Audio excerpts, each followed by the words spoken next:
उस क्रांतिकारी ग्रंथ के दूसरे अध्याय में ऋषि ध्यान कहते हैं, ये जन्म पत्री नहीं, ये शोक पत्री है, और इसको बल्कि मृत्यु पत्र कह दिया जाए तो बहुत ही अच्छा है। अगर किसी को शीघ्र अकाल मृत्यु का ग्रास बनना हो, मृत्यु रूपी दुख को प्राप्त करना हो, मृत्यु रूपी अंधकार में भटकना हो, ध्यान रखना, तो बस वो जन्म पत्री के अनुसार चलता रहे। आप कहेंगे मृत्यु पत्र? हां, मैं कहूंगा बिल्कुल, एक नहीं अनेक उदाहरण दे सकता हूं, लेकिन अभी एक ही उदाहरण दूंगा समय के अभाव में। पिछले दिनों की बात है, हमारे दक्षिण का रहने वाला एक युवक, संभवतः उसका नाम नागार्जुन या ऐसा कुछ था, और वो युवक इंजीनियर था। दुबई के अंदर वो कार्य कर रहा था एक कंपनी में। प्रातःकाल उसने अपना दूरदर्शन खोला। दूरदर्शन खोलते ही भाग्यवाद का प्रकाश करने वाले वो महाराज जी आकर खड़े हो गए, जिन्होंने कई प्रकार की मालाएं, कई प्रकार की अंगूठियां और कई प्रकार के तिलक लगा रखे थे। वो आकर बैठ गए, आइए भाग्य को जानिए। ये बालक भी बैठ गया। ये नौजवान इंजीनियर है, लेकिन कैसे जाल में फंसा है, क्योंकि परंपरा में ये भी उसी परिवार में रहा है जो परिवार उस भाग्य को मानता है। तभी मैं कह रहा था कि आपके परिवार की परंपरा से मिली हुई जो कुछ राशि है ज्ञान की, जो बातें आपने सीखी हैं, जो संस्कार आप पर पड़े हैं, ये सत्य हो ये आवश्यक नहीं है। उस युवक ने क्या सुना जो उसकी राशि थी? आज के दिन अमुक राशि वाले व्यक्ति ध्यान से सुने, उनके जीवन में कठिनाई आती रहेगी, उनको रोग का शिकार होना पड़ेगा, जीवन में दुर्घटना भी हो सकती है, और बार बार उनको बुखार भी आ सकता है, उनके कुछ शत्रु भी बन सकते हैं। यह स्थिति बनी रहेगी। अभी हम बता नहीं सकते, उसका कोई उपाय करने का प्रयास करें। जब उसने प्रातःकाल ये सुना कि मैं रोगी भी बना रहूंगा, मेरे शत्रु भी बने रहेंगे, मेरी दुर्घटना भी हो सकती है, मुसीबतें आती रहेंगी, उसने कहा इतना पढ़ लिख कर सोचता था मैं कि स्वयं सुखी हो जाऊंगा और जो धन कमाऊंगा माता पिता को सुखी करूंगा, ये तो और ही कुछ हो रहा है। उसने कहा मैं ऐसा जीवन जीना नहीं चाहता जिसमें दुख ही दुख हो, रोग ही रोग हो, और सदा मुझे अपने शत्रुओं से जूझना पड़े। वो अपने कार्यालय की सबसे ऊपरली मंजिल में जाता है और आकर के लगभग 9वीं 10वीं मंजिल से छलांग लगा देता है और जीवन की लीला शांति पूर्वक समाप्त कर देता है। याद रखो, इस धमाके को सुनकर लोग उसके पास आते हैं, पुलिस आती है और पुलिस उसको उठाती है। पहले तो देखा जाता है कि ये बच सकता है कि नहीं, पता लगा ये बचने योग्य नहीं, बिल्कुल समाप्त है, प्राण पखेरु उड़ चुके हैं या उसके प्राण पखेरु उड़ा दिए गए हैं। आखिर जाकर उसकी तलाशी ली जाती है और उसकी कमीज की जेब के अंदर एक पत्र मिलता है। उस पत्र के अंदर वो क्या लिखता है? मैंने अपनी इच्छा से आत्महत्या की है, आप इसका दोषी किसी और को ना समझें, इसका जिम्मेवार मैं स्वयं हूं, क्योंकि आज मैंने प्रातःकाल अपने ज्योतिषी महाराज से सुना था कि तुम्हारा जीवन निरंतर कष्टों, दुखों, मुसीबतों से भरा रहेगा। तो मैंने ये सोचा मैं तो ऐसे दुखों, कष्टों में जीना नहीं चाहता, इसलिए मैंने अपने जीवन का अंत कर दिया। ये परिणाम है भाग्यवाद का। अब आपसे मैं जानना चाहता हूं, जो युवक आत्महत्या कर गया, उस आत्महत्या का दोषी वो स्वयं है अथवा वो भाग्यवाद का प्रकाश करने वाला ज्योतिषी? कौन है? अगर ज्योतिषी उस युवक को ना बहकाता तो निश्चित रूप से वो इस तरह से अपनी जीवन की लीला को समाप्त ना करता। आज उसके पीछे उसके माता पिता रो रहे हैं, उसके भाई बहन रो रहे हैं, और इतना ही नहीं, उस युवक की मृत्यु के कारण हमारे राष्ट्र को कितनी बड़ी हानि हुई। जरा विचारिए कि एक व्यक्ति के निर्माण में हमारे राष्ट्र का कितना योगदान होता है, और यदि वो जीवित रह जाता है तो अपने शुभ कर्मों के द्वारा किस तरह से अपने राष्ट्र को महान बना सकता है। जरा ध्यान दीजिए, मैं पिछले दिनों बेंगलोर में था और बेंगलोर के दूरदर्शन पर मैं एक समाचार सुन रहा था निरंतर। क्या समाचार था? एक बुढ़िया माता रो रही है और वो बार बार दुहाई कर रही है और कह रही है उनसे, दूरदर्शन वालों को, आप हमारे बेटे को बुलवा दीजिए, आप इस दूरदर्शन से सूचना भिजवा दीजिए, वो जहां कहीं भी है वापस आ जाए। मैं बहुत दुखी हूं, मैं बहुत दिनों तक उसके बिना जी नहीं सकती। अब इस बात को वो दूरदर्शन वाला दोहराता था और क्या आग्रह करता था? वो जो उसका पुत्र था वो एक पायलट था, याद रखो। अब दूरदर्शन की चैनल वाले कहते हैं, पायलट साहब आप घर वापस आ जाओ, माता जी आपके बिना बड़ी दुखी है, आप उस तांत्रिक को छोड़ दो। ध्यान देना, अर्थात एक पायलट को एक तांत्रिक ने बहका दिया। ध्यान दीजिए जरा, एक पढ़े लिखे पायलट को, जिसकी कुशाग्र बुद्धि होती है, जो कॉकपिट में बैठकर पूरे विमान का संचालन करता है, साधारण कार्य नहीं है विमान को चलाना। जरा विचार सकते हैं आप, कितनी अच्छी उसके पास बुद्धि है, लेकिन फिर भी वो एक तांत्रिक के चक्कर में फंसकर घर से भाग गया है और पता नहीं क्या कर रहा है। अब मैं आप प्रश्न पूछता हूं आपसे, एक उस पायलट के भागने में अधिक दोष पायलट का है या कि उसको भगाने वाले तांत्रिक का? अगर आप बुद्धिमान होंगे तो आप उत्तर ठीक देंगे, जिसका ठीक उत्तर है तांत्रिक का दोष नहीं है, अपितु पायलट का अधिक दोष। बहकाने वाला वो जरूर है, पायलट का दोष क्यों है? क्योंकि परंपरागत समाज में, परिवार में, अड़ोस पड़ोस में, मित्रों से उसने आज तक यही सुना है कि जो भी कार्य ना हो रहा हो आप तांत्रिक के द्वारा उसे सिद्ध कर सकते हैं। ये मूर्खता है। और मैं ये जानना चाहता हूं, यदि बिना पढ़े लिखे, बिना पुरुषार्थ किए कोई भी कार्य सिद्ध हो सकता है, तो ये भारत के भीतर बैठे हुए महापखंडी तांत्रिक, ये ज्योतिषी, ये भाग्यवादी, ये हस्तरेखा देखने वाले, मंगल शुक्र शनि की दशा देखने वाले, इन्होंने आज तक इस देश को क्यों नहीं बचाया? देश के टुकड़े हो गए, पाकिस्तान बन गया। ध्यान रखना, ये धूर्त धन के लोभी, देश के हत्यारे, ये कहां थे भाग्यवादी? कहां बैठे थे? तब अपनी तंत्र विद्या चलाते, मुस्लिम लीग को समझाते, जिन्ना को समझाते, अरे नेहरू और गांधी को समझा देते।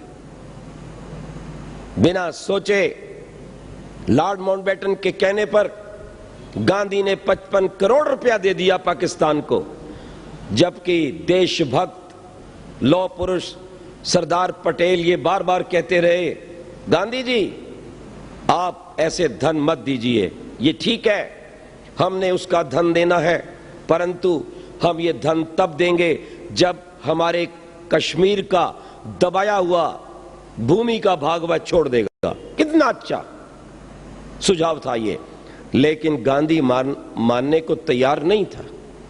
ये भाग्यवादी तब कहां थे मैं पूछना चाहता हूं,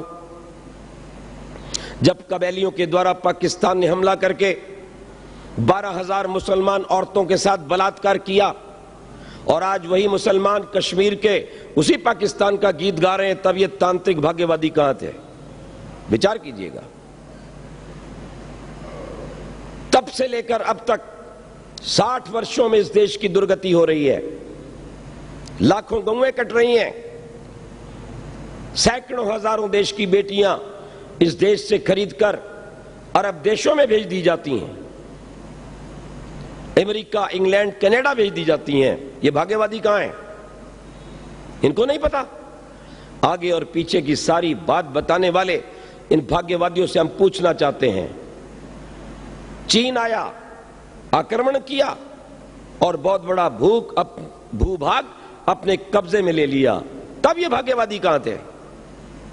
अगर तंत्र विद्या में इतनी ताकत है, अगर कहीं शमशान घाट की पूजा में इतनी ताकत है, तो मैं इन देश के हत्यारे, इन पखंडी लोगों से पूछना चाहता हूं, क्या तुम्हारी ये पखंड विद्या केवल पेट भरने के लिए है? जाओ ना, किसी आतंकवादी की खोपड़ी पकड़कर इधर कारगिल में, कश्मीर में, इधर कच्छ में, जैसलमेर में, और वहां जाकर कश्मीर और चीन की सीमा पर रखो और वहां पूजा पाठ करो, तब मैं देखता हूं क्या तुम अपनी सीमाओं को बचा सकते हो। दुख का विषय है, वह भारत जो विद्या में विश्व गुरु था, वह भारत जो शक्ति में विश्व सम्राट था, वह भारत जो धन संपदा में सोने की चिड़िया था, आज वह भाग्यवाद के कारण गुलाम बनकर रह गया, आतंकवाद का अड्डा बनकर रह गया,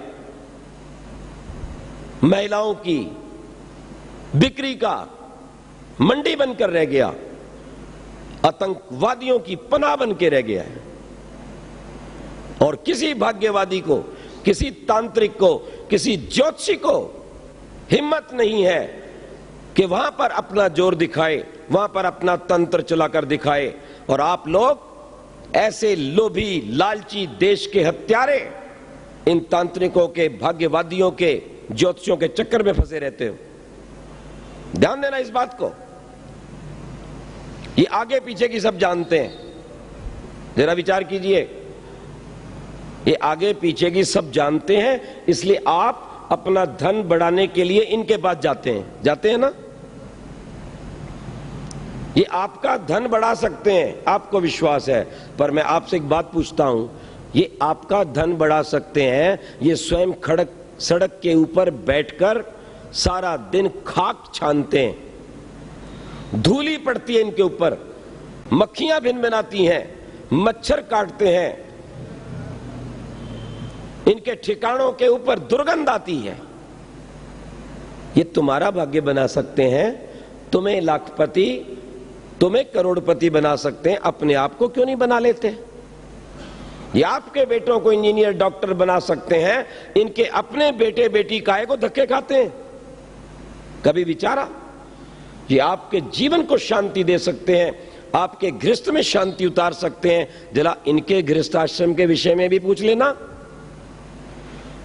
ये आपको ऐसे उपाय बताते हैं कि आप रोगी ना हो, और ये स्वयं इनके परिवारों में सैकड़ों रुपए की औषधि आती है।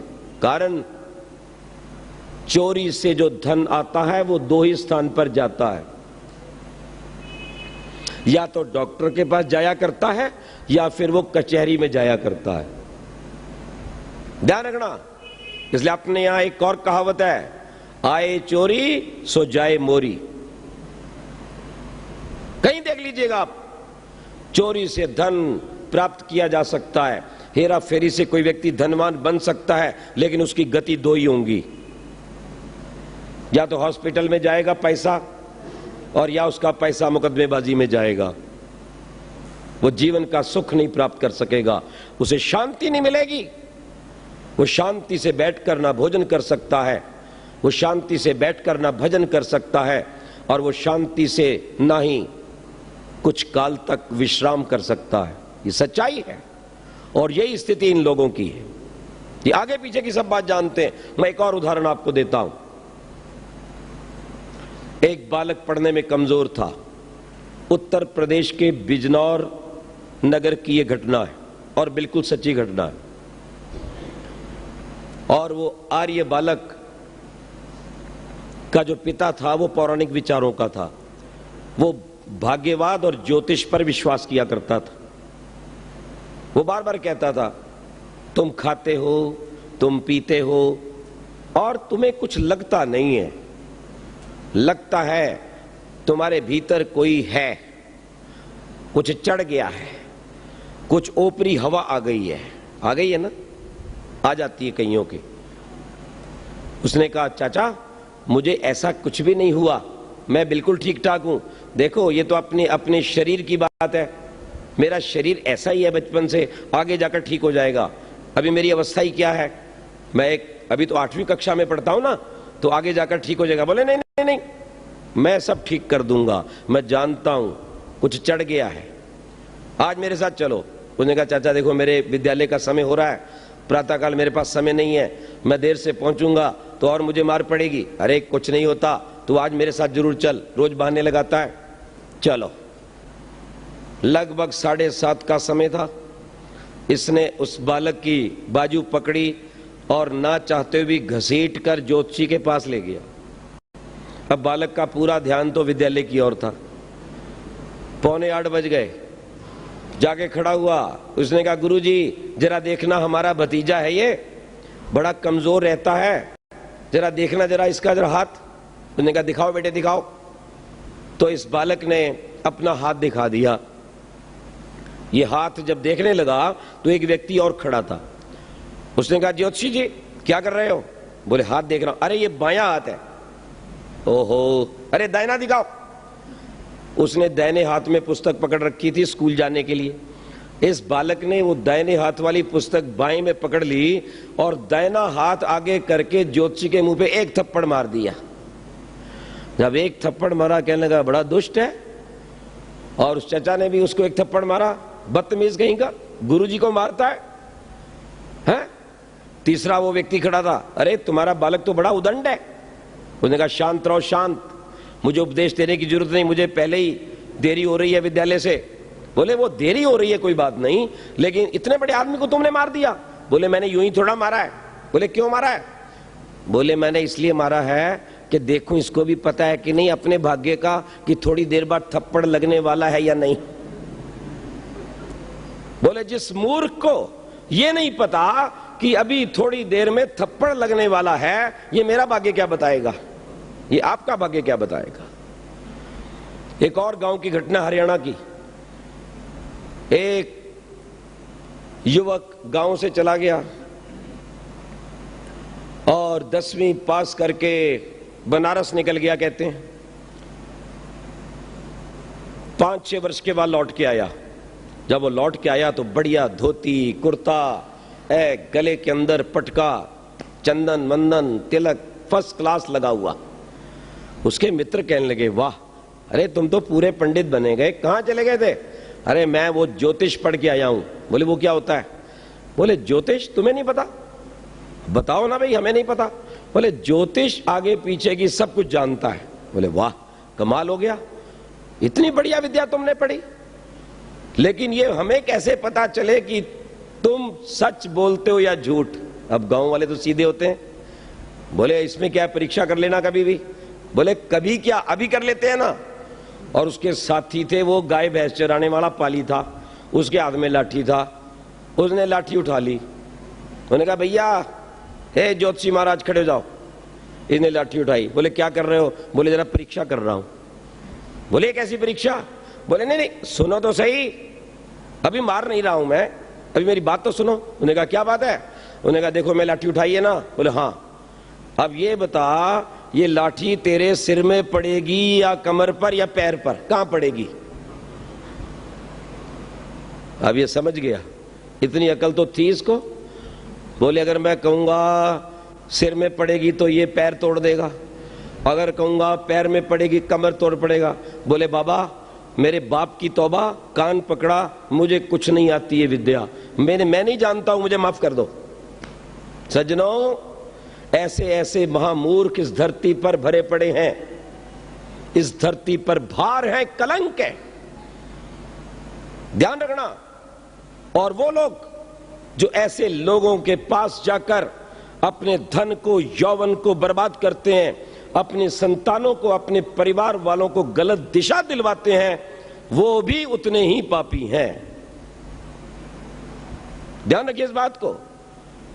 अत्याचार करने वाला तो पापी है ही, परंतु उसकी सहायता करने वाला भी पापी है, दुष्ट की सहायता करने वाला भी पापी है, हेरा फेरी की सहायता करने वाला भी पापी है, इस बात को अच्छी तरह समझ जाइए, आज तक कोई माई का लाल नहीं पैदा हुआ जो इस बात को जानता हो कि कल क्या होने वाला है।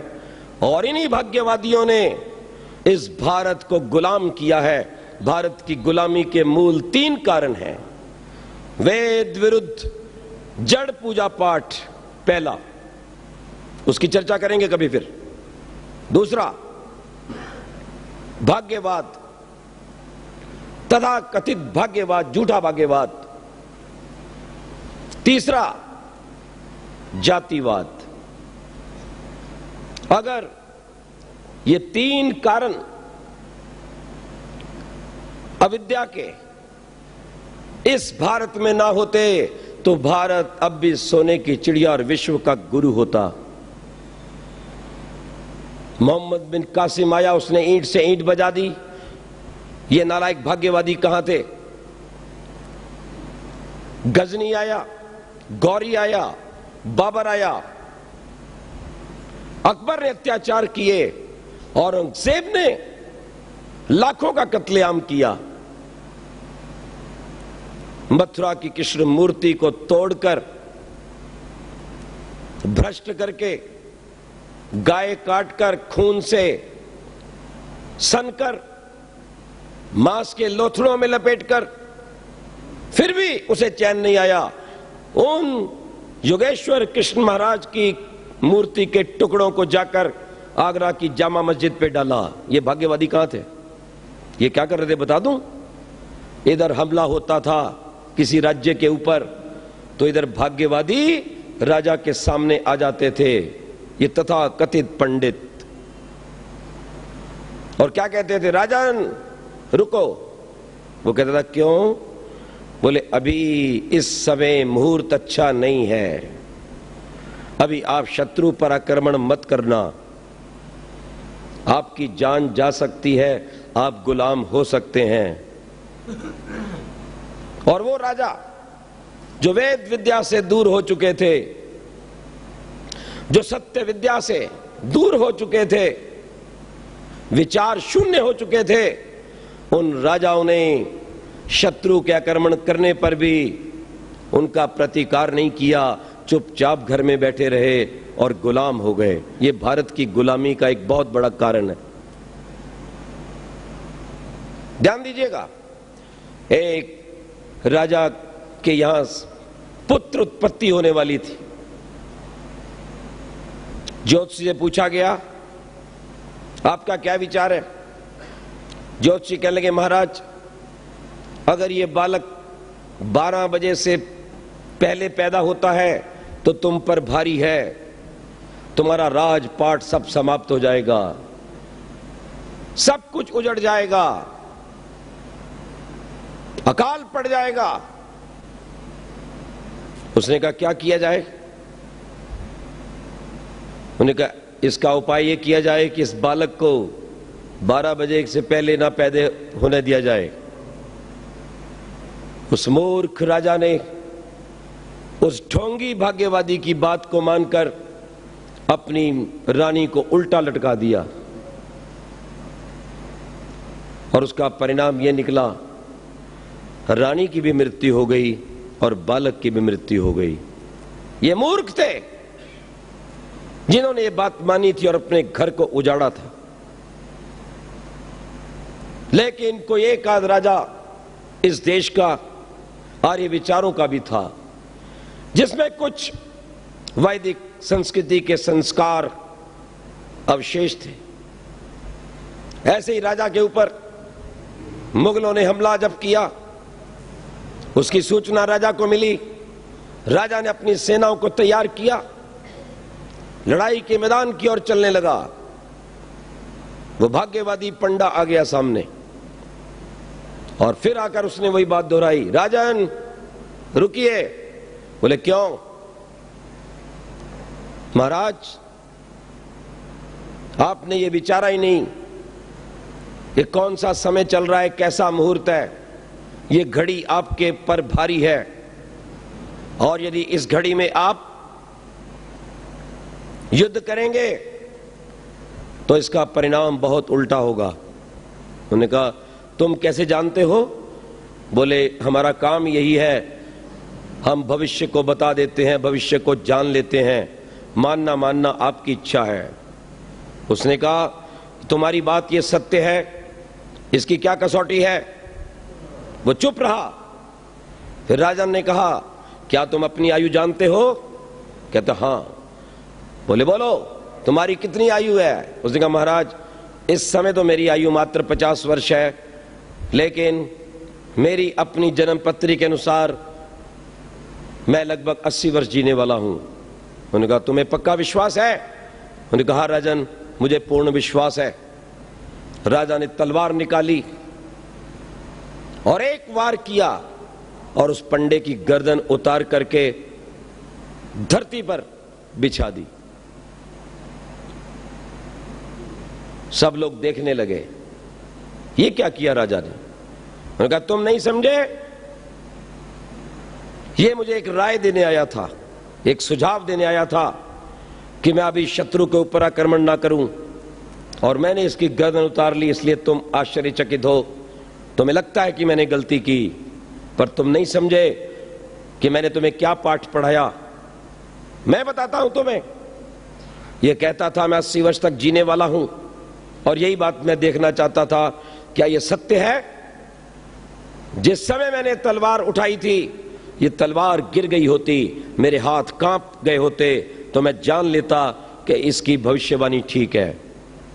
ना मेरे हाथ कांपे, ना मेरी तलवार गिरी, मैंने जोश के साथ इसकी गर्दन काट दी, और इससे सिद्ध हो गया ये जो कुछ कहता है झूठ है, इसको भविष्य के विषय में कुछ पता नहीं है, ये पूरे राष्ट्र को बर्बाद कर देगा, गुमराह कर देगा।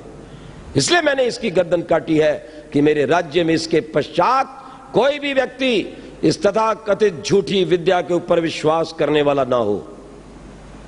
माताओं, बहनों, सज्जनों, युवाओं और प्यारे बच्चों, महर्षि देवदयानंद ने चारों वेद, 4 ब्राह्मण, 6 दर्शन, 11 उपनिषद, रामायण महाभारत, कर्म कांड के अनेक ग्रंथ पढ़ने के पश्चात यह सार निकाला था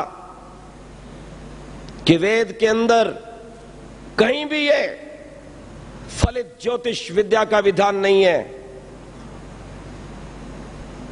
ये सारी की सारी कल्पना मात्र है, स्वार्थियों का ढोंग है।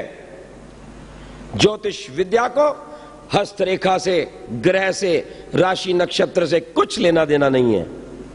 अगर ज्योतिष विद्या है तो उसका संबंध ऊपर चांद तारों के साथ है, सूर्य चंद्रमा की गति के साथ है, सप्तऋषि के साथ है, ध्रुव के साथ है, जिससे पता चलता है कि आज सप्तऋषि किस स्थिति में है, महाभारत के समय में क्या स्थिति थी, और महाभारत का कितना काल व्यतीत हो गया है। यह है ज्योतिष विद्या, जिसको ये तथाकथित नादान लोग और ये दूरदर्शन वाले लोग लालच के लिए केवल लोगों की, दर्शकों की भीड़ बढ़ाने के लिए, जैसे टेक्निकल लैंग्वेज में टीआरपी कहते हैं, उस टीआरपी को बढ़ाने के लिए कि हमारे चैनल के दर्शक अधिक हो, इस तरह का झूठा पतनशील ये पदार्थ परोस रहे हैं। और ऋषि दयानंद ने 125 वर्ष पूर्व सत्यार्थ प्रकाश के द्वितीय समोल्लास में यह समझा दिया था कि अपनी संतानों का विकास करना है तो ज्ञानवान बनो, आचारवान बनो, सजग बनो, उन्हें अच्छा भोजन दो, अच्छी विद्या दो, उन्हें अच्छे श्लोक पाठ याद करवाओ, अच्छे सत्संग में रखो, उन्हें आचार विचार की सारी शिक्षा दो, महापुरुषों की कथाएं उन्हें सुनाओ, उनको अपनी इंद्रियों का बोध करवाओ, इंद्रियों की शुद्धि के विषय में जानकारी दो, न कि तुम भूत प्रेत चड़ेल के चक्कर में पड़कर उनका जीवन बर्बाद करो। इस पे हनुमान चढ़ गया है, इस पे शुक्र चढ़ गया है, इस पर शनि चढ़ गया है। ध्यान रखना इस बात को। एक पढ़ी लिखी लड़की, बीए के जिसने पेपर दिए थे, बीए के, और क्या देखा, एक ज्योतिषी के पास बैठी है और ज्योतिषी के पास बैठकर कहती है, गुरुजी। मैंने कहा इतने प्यार से कभी अपने पढ़ाने वाले को गुरुजी नहीं कहा होगा। वहां तो इसको ऊपर कुर्सी चाहिए, 100 नखरे चाहिए, और यहां ये सड़क के ऊपर बैठ गई है, धूली में बैठने को तैयार है। गुरुजी कह रही है, गुरुजी जरा देखना, जरा मेरा कैसा रिजल्ट निकलेगा। उसने कहा, बेटी तुम्हारा रिजल्ट बहुत अच्छा निकलेगा, बस थोड़ा सा काम करना। कोई मेरे जैसा व्यक्ति पास में खड़ा था। हमने कहा, तुम बीए में पढ़ती हो, तुम्हारा गुरु पीएचडी तो होगा कम से कम, हैं? एमए पास तो होगा। और वो क्या बोलता है, वो ज्योतिषी पंजा छाप, बोले हम तो कभी स्कूल गए ही नहीं। बताओ, एक बीए में पढ़ने वाली लड़की एक मूर्ख व्यक्ति से रिजल्ट पूछ रही है, परिणाम पूछ रही है। अब एक गई नहीं, दूसरी और आ गई, और ये बीए बीएड है। हम देख रहे थे, उन्होंने कहा, गुरुजी मैं बहुत मुसीबत में हूं और मुझे लगता है मुझे कुछ हो गया है। उसने कहा, कुछ हो गया है? कोई बात नहीं, चिंता मत करो, हम सब कुछ ठीक कर देंगे। क्या बात है तेरी, ये सब कुछ ठीक कर देगा जी? जरा हाथ दिखाओ, हाथ दिखा। हाँ मैं अभी जरा देखता हूं। एक पुस्तक निकाल ली, पुस्तक के पन्ने पलट रहा है, ये भृगु संहिता, इससे बड़ा कोई झूठ नहीं है। मैंने इनको भी देखा है, पंजाब के होशियारपुर स्थान पर इन भृगु संहिता वालों का बड़ा भारी अड्डा है। और वो क्या कहते हैं, हम आपके पुराने सैकड़ों वर्ष पुराने पन्ने निकालकर आपका भविष्य बता सकते हैं। मैं भी चला गया था, मैं रुका एक रात वहां पर, क्योंकि एक बहन गई थी, बस मैं यही पोल खाता खोलने गया था। मैं रुका, मैंने जाते ही कहा, मैंने कहा भैया जरा मेरा भी पन्ना निकाल देना। डर गया बेचारा, सो रहा था। नहीं नहीं नहीं, आप तो ये है। अरे आप तो क्या है, अरे तुम तो इसके विशेषज्ञ हो, मैं अपनी विद्या का विशेषज्ञ हूं, तो तुम अपनी विद्या का प्रयोग करो, डरते क्यों? अब बोला कुछ नहीं, लेकिन आज तक मेरा पन्ना नहीं खोला उसने। वो ऐसे दुष्ट हैं, पुराना कागज लेते हैं, पुरानी स्याही लेते हैं, फिर उसको धूप में डाल देते हैं, कुछ कागज कुरकुरा हो जाता है, स्याही कुछ ढीली पड़ जाती है, फिर कहते हैं आपका पुराना पन्ना है। और ये मूर्ख लड़की बीएड बैठी है, ये किताब खोल रहा है, किताब खोल रहा है, और क्या कह रहा है, ओह तुम्हारे ऊपर मंगल भारी है। जब इसने कहा ना मंगल भारी है, तो मैंने उस लड़की के सिर पर हाथ मार दिया।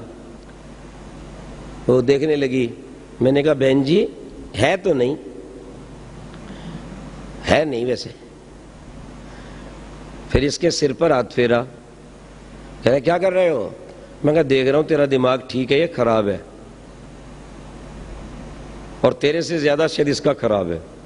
अरे मूर्ख, सिर के ऊपर मक्खी, मच्छर, चूंटी, जूं चली जाए तो पता चल जाता है। इतना बड़ा मंगल चढ़ गया, किताब देख रहा है। पृथ्वी से कई गुना बड़ा मंगल इसके सिर पे चढ़ गया है। अरे नादान पखंडी, किताब देख रहा। मगर तेरे को अकल नहीं है मेरी बहन, इतनी पढ़ी लिखी, और तू अध्यापक बनने जा रही है, अध्यापिका बनेगी। मैंने कहा मैं हाथ जोड़कर एक अनुरोध करता हूं, तुम कुछ भी काम कर लेना पैसा कमाने के लिए, लेकिन कम से कम बच्चों को पढ़ाने का काम मत करना। अगर तेरी जैसी पखंडन बच्चों को पढ़ाने का काम करेगी तो देश उठेगा कभी नहीं, डूबेगा जरूर। और यही कारण है हमारी संस्थाएं 40-40 वर्ष से चल रही हैं, लेकिन हाजिरी नहीं मिलती, विद्यार्थी नहीं मिलते, अध्यापक अध्यापिकाएं गुम रहते हैं। क्या बना रहे हैं हम? शायद ज्योतिष बना रहे हैं। हम विचार करें इस बात को, गुमराह ना हो, सावधान हो जाएं। अभी ये शनिवार गया पीछे, शनिवार था ना, और हम खड़े थे, एक सज्जन आए, हाथ में कमंडल। शनिवार है? मैंने कहा भैया शनिवार है। फिर आगे कहता है शनिवार है? हाँ। मैंने कहा भैया शनिवार है, सत्य बात है, शनिवार है। मैंने कहा विश्वानि दुरितानि परासो यद भद्रम तन्यासो। ये प्रत्येक आर्य का, ईश्वर पुत्र का, ब्रह्मा शिव राम कृष्ण ध्यान के भक्त का काम है कि दुरित को दूर हटाए और श्रेष्ठ को पास लाए। अज्ञान को हटाओ, ज्ञान को लाओ। अंधविश्वास को हटाओ, वैदिक प्रकाश को लाओ। चुपचाप मत रहो। जितना ज्ञान आपने प्राप्त कर लिया है उतना ज्ञान फिर लोगों तक पहुंचाओ। जितनी अच्छी बातें आपने यहां वैदिक धर्म में, सत्संग में, आर्य समाज में आकर सीख ली हैं, उतनी बातें अपने साथियों को जरूर बताओ, नहीं तो पाप लगेगा। आप कहेंगे पाप लगेगा? हां, पाप लगेगा। क्यों? कहते हैं केवला गोभवती केवलादि। जो अकेला खाता है सो पाप खाता है। खाता है कि? कहते हैं ना आप। मैं आपसे पूछता हूं, आज इस धरती का विनाश, बोलो, रोटी कपड़ा मकान के ना मिलने से हुआ या गंदे विचारों से? या आतंकवाद किसकी देन है? दुराचार की, भ्रष्ट विचार की। याद रखना, एक डाकू बहुत बड़ा पैदा हुआ इस धरती के ऊपर, रेगिस्तान के इलाके में रहता था। बहुत बड़ी आयु में उसने शादी की थी और अपने से बड़ी औरत से शादी की थी। तब डाके बड़ा डाले जाते थे। उस औरत ने कहा अच्छा है, नौजवान है, तेरे ये सहायता करेगा। था तो बेचारा उसका बेटे के समान, पर उसने शादी कर ली। हुआ एक बच्चा, कहते मर गया, औरत भी मर गई। ध्यान दीजिएगा। उसने कहा मैं अब पूरे रेगिस्तान का सम्राट बन जाऊं, हर व्यक्ति मेरा गुलाम बन जाए, मेरी फौज में भर्ती हो जाए, मैं नक्शा बदल दूंगा। और उस व्यक्ति के जन्म से पहले वहां पर औरतों का राज होता था। तब औरतें आदमियों को गुलाम रखती थी। इसने कहा नहीं, हम औरतों को गुलाम बना देंगे।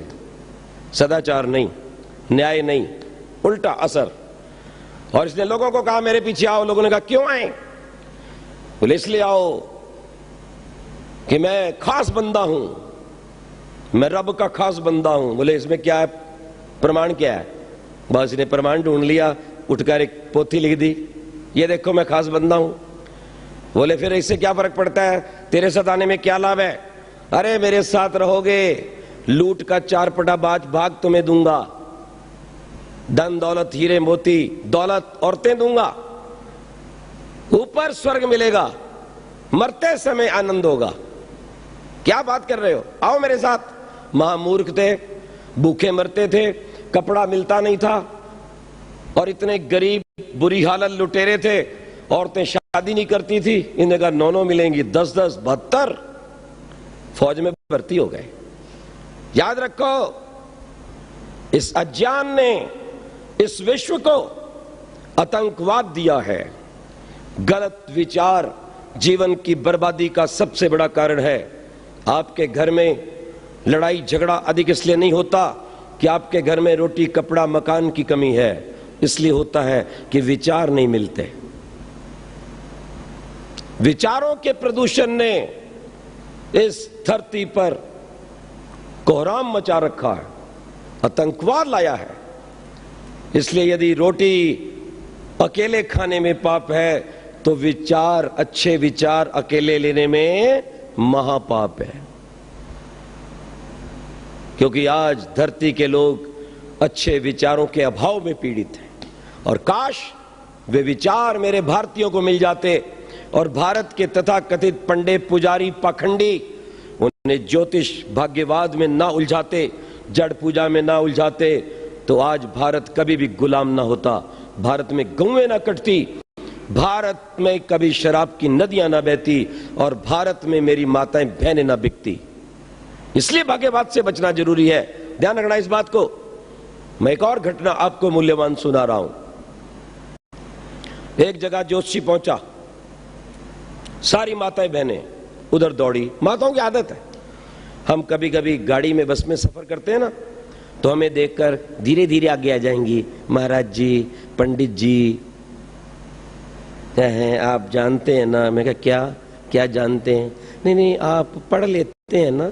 मैं कहा क्या पढ़ लेते हैं? हिंदी, इंग्लिश, संस्कृत? नहीं नहीं नहीं, थोड़ा आप ये रेखा, हाथ देख लेते हैं ना। मैं कहा हाथ क्या माता जी, मैं तो माथा ही देख लेता हूं। नहीं, जो कुछ आदमी के माथे से पता चलता है वो हाथ से पता नहीं चलता। आदमी की आंख बता देती है क्या कर रहा है, आदमी का चेहरा बता देता है ये कहां पहुंचा हुआ है, ये बैठा यहां पर, इसको चिंता घर की है कि देर हो रही है। ध्यान रखिएगा बस इस पाखंड में। और इनको बहकाना कितना सरल है, पूछो मत, एकदम ये बहक जाती हैं। आर्य समाज का सत्संग चल रहा था, एक परिवार में हमारे विद्वानों का भोजन था और उस परिवार की युवती वो सत्संग भी आ नहीं रही थी। अब माता पिता ने श्रद्धा पूर्वक भोजन खिलाया और पूछा कि आपकी बेटी तो आ नहीं रही है। उसने कहा क्या करें, ये तो हमारी बात सुनती नहीं है, कुछ आप ही कहिए। उसने कहा बेटी सत्संग में आया करो। उन्होंने कहा महाराज जी मैं बहुत पढ़ती रहती हूँ, मैंने बहुत पुस्तकें पढ़ी हैं, मेरी धर्म में बड़ी रुचि है, मैं प्रवचन भी बहुत सुनती हूँ। बोले तो बहुत आगे है, मतलब ये कह रही है मैं सब कुछ जानती हूँ, आपकी जरूरत। मैंने कहा बेटी वास्तव में तुम बहुत ही अच्छी हो और तुम बहुत पढ़ी लिखी भी हो और तुम्हारा माथा भी ये बात कहता है, बस एक थोड़ी सी गड़बड़ लगती है, अगर वो ना होती बेटी तो वास्तव में तुम तो बहुत महान होती। चलो कोई बात नहीं, अच्छा हम चलते हैं।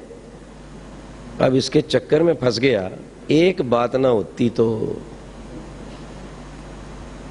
अब वो पंडित जी तो चले गए भोजन करके दोपहर में।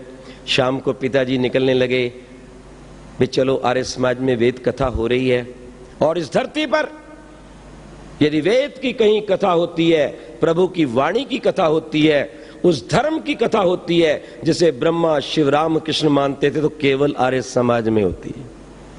और जब तक कोई आर्य समाज में नहीं रहता वो थोड़ा बहुत मूर्ख रहता ही है। थोड़ा बहुत क्या, बड़े बड़े मूर्ख रहते हैं। मैं जिस पायलट की बात बता रहा हूं, जिन हाथ दिखाने वालों की बात बता रहा हूं, अगर ये युवक, अगर ये बालक, अगर ये पायलट, अगर वो मरने वाला इंजीनियर कभी अपने माता पिता के साथ आर्य समाज में आ गया होता तो शायद वो मरता नहीं, उस पाखंडी को भगा देता। ये कारण ही यही है, ध्यान रखिए। तो सायंकाल खैर पिताजी आने लगे तो बेटी कहने लगी पिताजी मैं भी चलती हूं। उन्होंने कहा जरूर चलो बेटे, चलो चलो। आप बड़े ध्यान से, वेद मंत्र की कथा हो रही थी, इसने बड़े ध्यान से सुनी है। अग्ने व्रतपते व्रतम चरिष्यामि तच्केयम तन्मेराध्यताम इदम अहमनरेतात सत्यम उपैमी। परमात्मा का एक नाम है व्रतपति, वो व्रतों का पालन करने वाला है। सारे संसार के नियम उस भगवान ने बनाए। व्रतम चरिष्यामि, उस परमात्मा का आशीर्वाद मिलता है, सानिध्य मिलता है, शक्ति मिलती है, सहायता मिलती है किस व्यक्ति को? जो व्यक्ति अपने जीवन में सत्य को लाता है। इसलिए प्रभु क्या कहता है, अनृतात सत्यम उपैमी। तुम भी संकल्प करो कि आज से असत्य को, पाखंड को, भाग्यवाद को, जड़ पूजा को, नशों को, मांस शराब को छोड़कर पवित्र ईश्वर के वेद ज्ञान के अनुसार जीवन व्यतीत करोगे। मनुष्य इसलिए महान नहीं है कि उसके पास बुद्धि है, यह बुद्धि एक चींटी के पास भी है, एक चूहे के पास भी है, बिल्ली के पास भी है, कुत्ते के पास भी है, भेड़ और गधे के पास भी है। गधे की एक और पानी और दूसरी और शराब रख दी जाए तो गधा शराब की ओर नहीं जाता, पानी की ओर जाता है। दो टांग वाला भलाई चला जाए। एक तरफ मांस और एक तरफ घास रखा हो तो भेड़ कभी मांस की ओर नहीं जाती, घास की ओर जाती है। एक और गुड़ और एक तरफ नमक रखा हो तो चींटियां नमक की ओर कभी नहीं जाती। और यदि किसी कमरे में मावे की बनी हुई बिल्ली रखी हुई हो और बिल्कुल रंग ऐसा हो जैसे असली बिल्ली है, तो आप जानते हैं वहां यदि चूहा आ जाए तो उस बिल्ली को खाएगा या डरकर भाग जाएगा?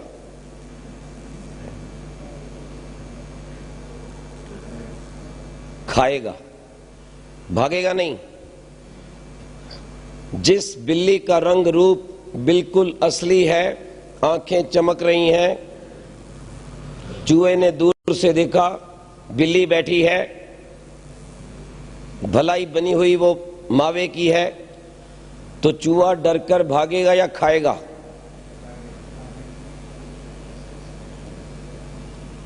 आप संशय में हैं। दो चार व्यक्ति इधर उत्तर दे रहे हैं और इधर बहुत सी युवतियां बैठी हैं, उनको कुछ पता नहीं, माताओं को कुछ पता नहीं, क्योंकि इस धरती पर अधिकतर पाखंड और भाग्यवाद इनसे ही चलता है। जो भी बाबा कोई नया चमकता है वहां सबसे ज्यादा भीड़ इन माताओं की मिलेगी। जबकि महर्षि देवदयानंद ने इस देश के भाग्य को बनाने के लिए लिखा कि माता इस समाज की पहली गुरु है, और ये पहली गुरु उत्तर नहीं दे रही, और इसीलिए ये अब तक जड़ पूजा में फंसकर अपने जीवन को विनष्ट कर रही है। बहकाने वाला चाहिए, बहकने वालों की कोई संख्या की कमी नहीं है, और इसी कारण भारत गुलाम हुआ था। विदेशी हमलावर आए और हम हाथ जोड़कर जड़ वस्तुओं के समक्ष खड़े हो गए। प्रभु प्रकट हो जाओ, लीला दिखाओ। और बहुत से लोगों ने कहा जो भाग्य में लिखा हुआ है जरूर प्राप्त होगा। हो गया। क्या हुआ? तुम्हारा कत्लेआम, माताओं बहनों का अपमान, शील हरण, अरबों रुपए की धन संपदा इस देश से लूटकर वो अपने देश में ले गए। सुंदर सुंदर लड़कियों को, युवतियों को, महिलाओं को रस्सी से बांध कर ले गए और भाग्य धरा धराया रह गया। काश यदि हमारे देश के लोगों ने अपने जीवन के भाग्य को मुट्ठी में समझा होता और वेद के इस मंत्र के अनुसार जो मैं अभी बोल रहा था कर्म किया होता, तो भारत अब भी सोने की चिड़िया और विश्व का गुरु होता। ध्यान रखिए इस बात को। परमात्मा कहते हैं कर्म करो, जब तक जियो कर्म करो, भाग्य के भरोसे मत बैठो। सत्य सनातन वैदिक धर्म जो मानव धर्म है वह वेद है, जिसके 4 भाग हैं, ऋग यजुर साम अथर्व। ऋग ज्ञान कांड, यजुर कर्म कांड, साम साधना कांड, अथर्व सुरक्षा कांड, विज्ञान कांड। और वेद के लगभग 20,000 मंत्र हैं। 20,000 मंत्रों में एक भी ऐसा मंत्र नहीं है जो भाग्य के भरोसे बैठने की शिक्षा देता हो। ध्यान रखना इस बात को। लेकिन मेरा देश भाग्य के भरोसे बैठकर पतन की ओर ही गया है, बर्बाद ही हुआ है, गुलाम ही बना रहा। लाखों गौओं की हत्याओं का पाप ढो रहा है। बूचड़ खाने बढ़ते जा रहे हैं। देश के गद्दार नेता बढ़ते जा रहे हैं। गौओं को मरवाने और खाने वाले इस देश में उपराष्ट्रपति आ रहे हैं। देश के गद्दारों के द्वारा संसद पर हमला किए जाने पर भी यहां के वैज्ञानिक राष्ट्रपति भी छोड़े जा रहे हैं। और जब कार्यकाल पूरा होता है तब बाद में धीरे से कह देते हैं क्या ये अफजल खां की फांसी वाला पत्र तो मेरे पास आया ही नहीं। महाराज, नीचे से ऊपर तक की तुम उड़ान की बात करते हो, ज्ञान और विज्ञान की चर्चा करते हो, अग्नि मिसाइल की चर्चा करते हो, तो तुम अपने पड़ोसी से पूछ नहीं सकते थे कि वो पत्र कहां रुक गया? इससे अधिक कोई शर्म की बात नहीं हो सकती। क्यों कि देश की जनता भी जो दिन रात शिव के, राम के, कृष्ण के गीत गाती है, दयानंद की जय जयकार करती है, वेद भगवान की जय करती है, वो भी हाथ पे हाथ रखकर बैठी हुई है कि जो भाग्य में होगा वो मिलेगा। अर्थात तुम्हारे भाग्य के निर्माता ये देश के गद्दार हैं, जिन्होंने गत 60 वर्षों में धारा 44 के अनुसार समान कानून संहिता लागू नहीं की। एक तरफ 2 बच्चे का विधान और एक तरफ खुली छुट्टी 50 का विधान। ये आपके भाग्य का परिणाम है, आलस्य का परिणाम है। जरा विचारिए, 2 बालक 50 बालक, ऐसे लोग हैं, अब भी हैं। और उसके पश्चात ये कहा जाता है कि भारत के अंदर चुनाव बिल्कुल पारदर्शी होता है। आओ हम आपको इसकी वास्तविक स्थिति का प्रदर्शन कर देते हैं, कैसा पारदर्शी है। 2 व्यक्तियों को कहा गया तुम्हारी दोनों की रेस होगी, प्रतिस्पर्धा में खड़े हो जाओ। खड़े हो गए।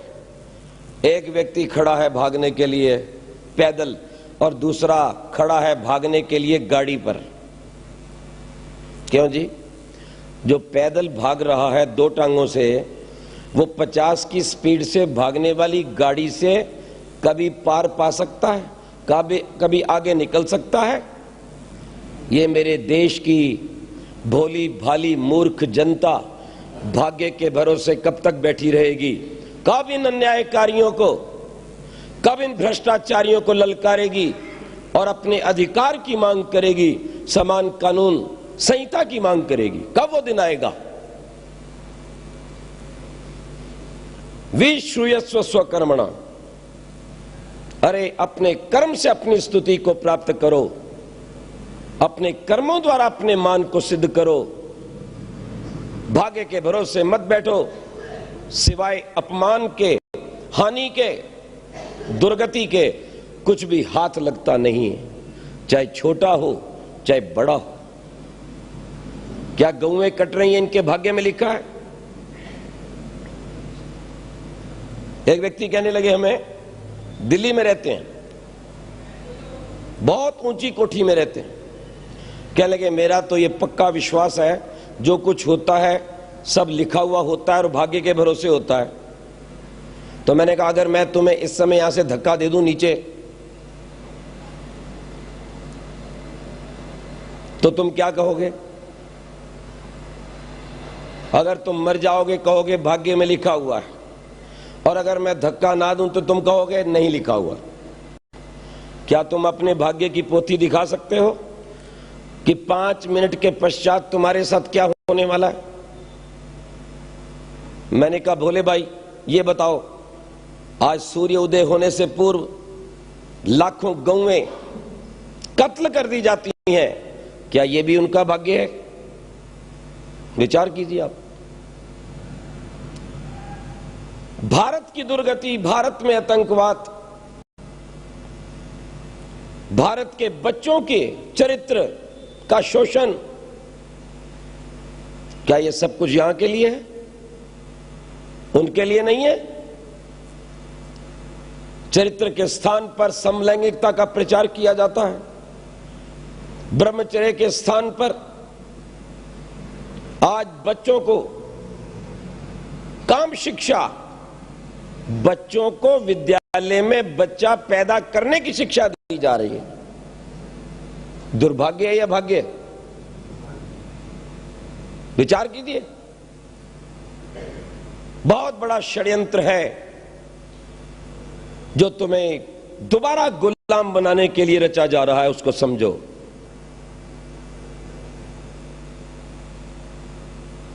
इसलिए मैं आपको बता रहा था, महातपस्वी शंकर ने कभी भाग्य की बात नहीं की, पुरुषार्थ की। मर्यादा पुरुषोत्तम राम ने पुरुषार्थ की बात की और योगेश्वर कृष्ण ने पुरुषार्थ की बात की। ध्यान रखना इस बात को। अवश्यमेव भोक्तव्यम कृतम कर्म, ये नहीं कहा जो भाग्य में लिखा मिलेगा, ये कहा जैसा आप करोगे वैसा आप भरोगे। हाथ पे हाथ रखकर बैठे रहोगे तो मर जाओगे। बिल्ली आ रही है, कबूतर ने आंख बंद कर लिया भाग्य के भरोसे, मैं देखता ही नहीं, ना मैं इसको देखूं ना ये मुझे देखे। अरे महामूर्ख, तू भलाई ना देख पर ये तुझे नहीं छोड़ेगी। ना जाने तुम्हें कितने बिल्ली और कितने बाबर जैसे बिल्ले चाट गए, पर तुमने आंख नहीं खोली। खोल लो अब तो आंख। मैं ऋषि ध्यान आपको जगाने आया है, वेद का संदेश सुनाने आया है। और वेदवाणी कहती है, मानव मात्र को कहती है, भारत देश की ऋषि संतानों को कहती है, ऋते शांतस्य न सिखाए देवा। परमात्मा स्वयं कहता है, मैं बिना पुरुषार्थ के किसी व्यक्ति की सहायता नहीं करता। और यदि सब कुछ परमात्मा नहीं करना था, भाग्य के भरोसे होना था, तो फिर हमें वेद ज्ञान देने की क्या आवश्यकता थी उस भगवान को? इस मस्तिष्क की क्या आवश्यकता थी? दो हाथों की, पैरों की क्या आवश्यकता थी? और इन चार विद्याओं से युक्त अनादि वेद ज्ञान देने की क्या आवश्यकता थी? अरे भगवान अपने आप ही तो कर लेता सब कुछ।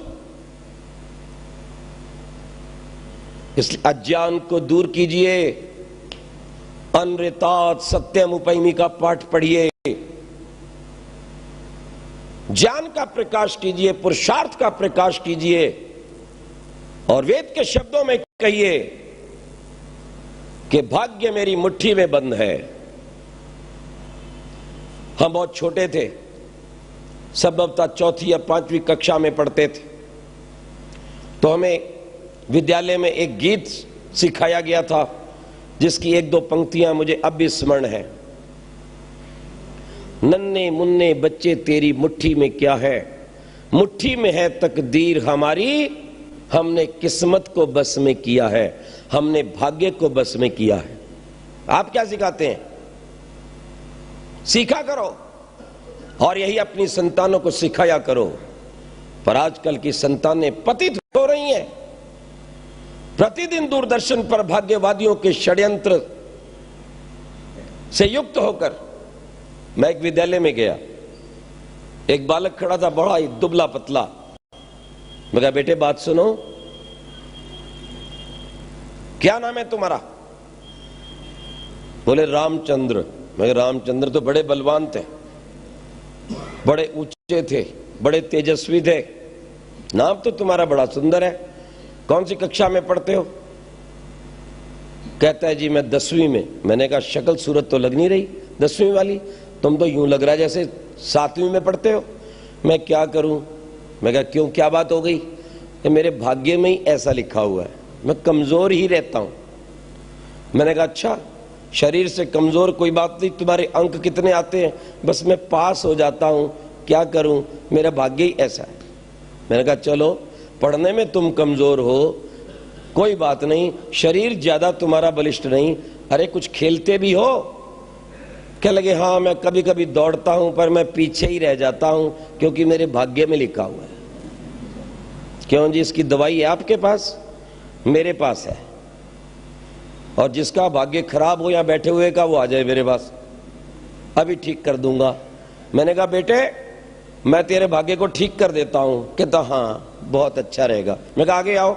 जैसे आगे आया, मैंने एक थप्पड़ उसके मुंह पे मारा। कहता ये क्या किया? मैं कहा ये भी तेरे भाग्य में लिखा हुआ है।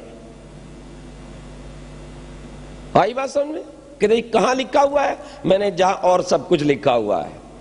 तुझे किस मूर्ख ने बहका दिया कि तू कमजोर ही रहेगा है, और तू कभी पढ़ाई में भी आगे नहीं बढ़ेगा, तू खेल के मैदान में भी पिछड़ जाएगा? कहां लिखा है ये? मैंने कहा नादान बालक, जब मैं पैदा हुआ था मैं हड्डियों का ढांचा था, मुझे अनेक प्रकार के रोग थे, मैं रात को बैठकर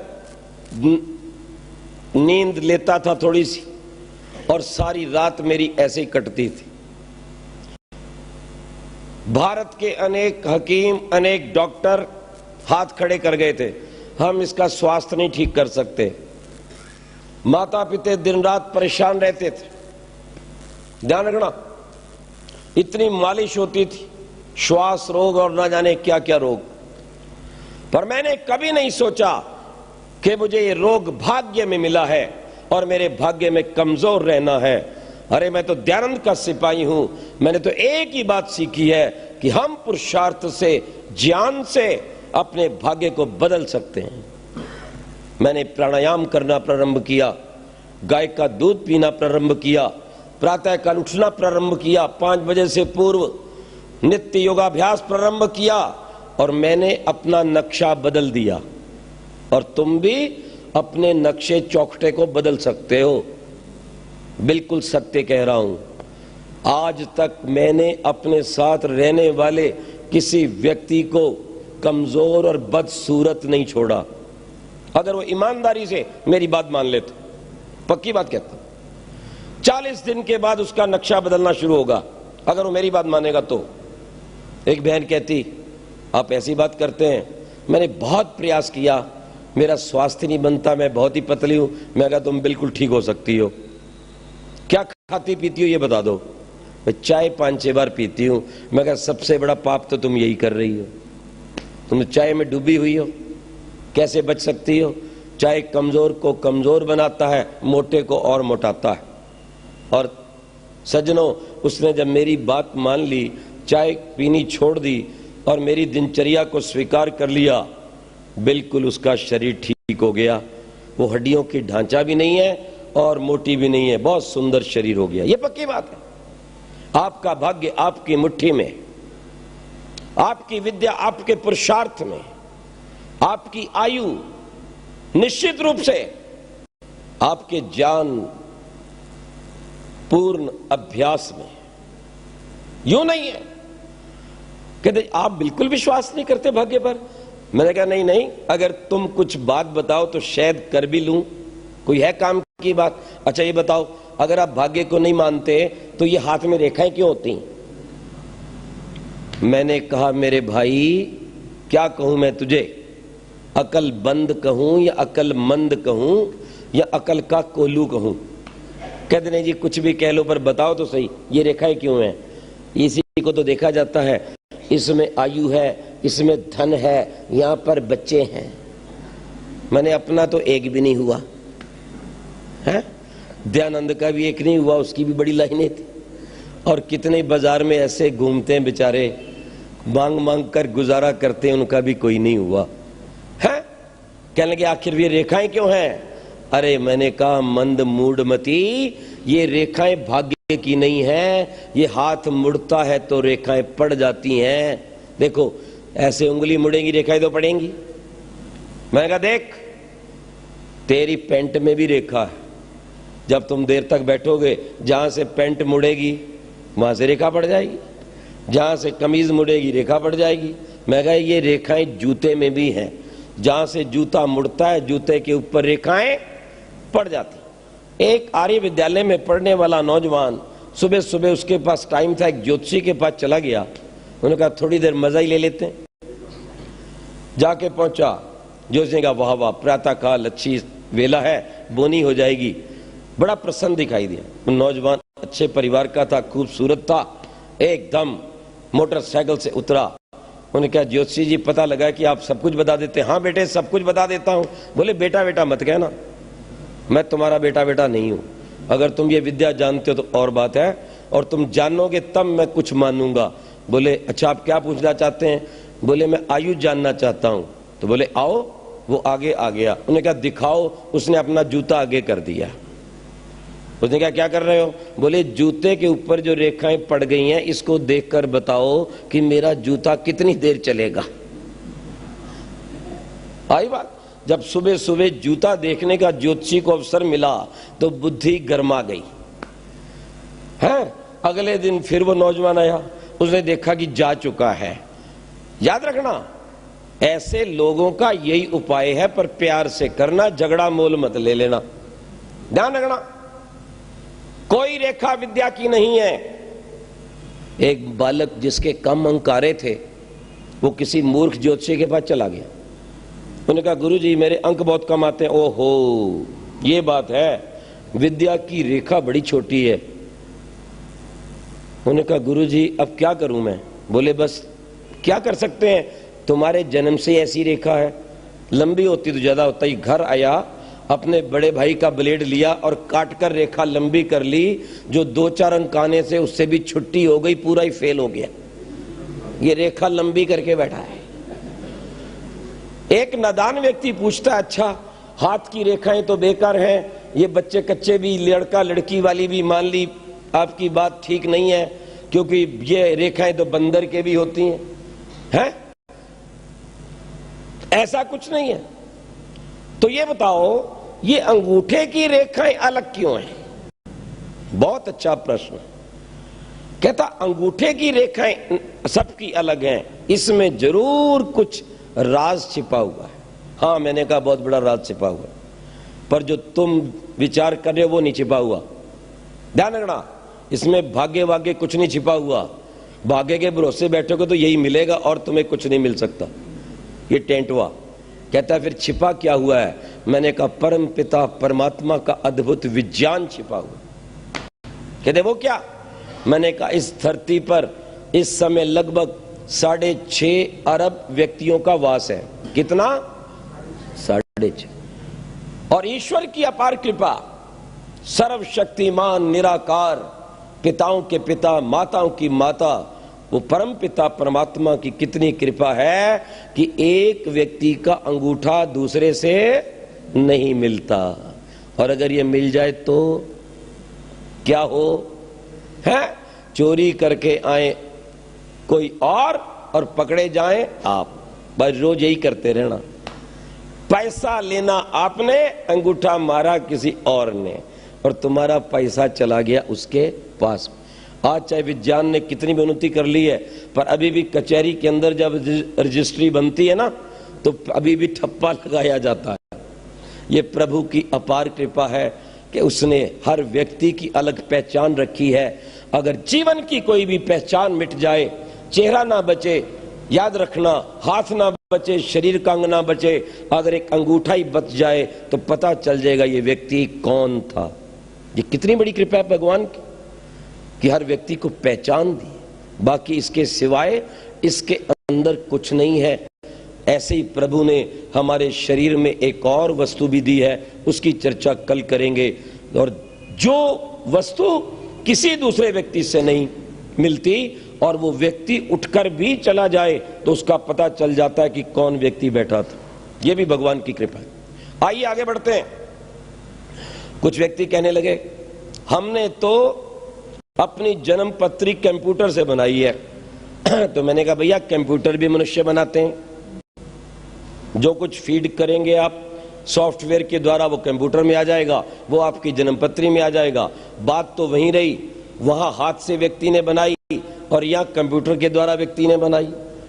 एक परिवार को मैं जानता हूं, पढ़ा लिखा है, सूझबूझ वाला है, बहुत अच्छा है, बेटा बड़ा योग्य है, इंजीनियर है, लगभग 1 लाख रुपया मासिक वेतन है। 1 लाख।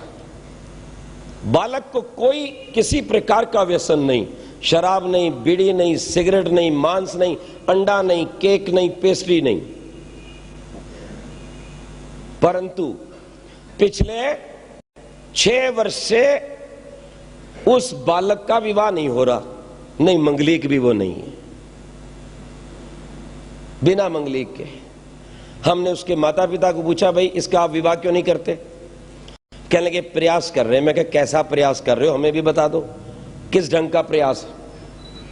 मैंने जब उनके प्रकोष्ठ में जाकर देखा तो इतनी मोटी जो लड़कियों की आई हुई थी एप्लीकेशंस, उनके पत्र पत्रिकाएं इतनी बड़ी तय लगी थी, और ये तो कुछ ही दिनों की थी, बाकी का तो हिसाब और है लंबा चौड़ा,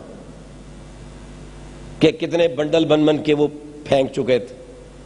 मैंने कहा सब क्या कर रहे हो आप, हैं? क्या आपको इसके योग्य कोई लड़की नहीं मिली? अरे अभी भी अच्छे परिवारों की लड़कियां हैं, शाकाहारी हैं, पढ़ी लिखी हैं, सुंदर हैं, सुशील हैं, निरोग हैं, चरित्रवान हैं, प्रभु भक्त हैं, कोई भी लड़की से विवाह कर दो ना। क्या देखते हो तुम, जाति पाति देखते हो? बोले नहीं, जाति पाति को भी हम नहीं मानते। मैंने कहा फिर देखते क्या हो? बोलो गुण नहीं मिल रहे, गुण, ये गुण नहीं मिल रहे।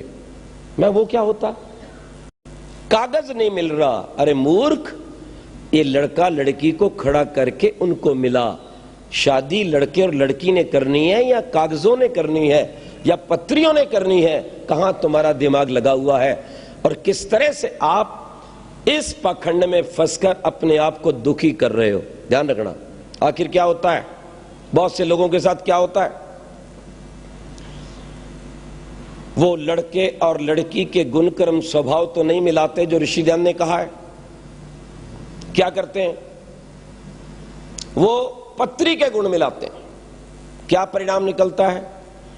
हजारों परिवार में ऐसे बता सकता हूं जहां आज लड़कियां परेशान हैं, अच्छे परिवारों की, क्योंकि उनका गुणकर्म स्वभाव उस लड़के से नहीं मिलता जिसके साथ शादी हुई।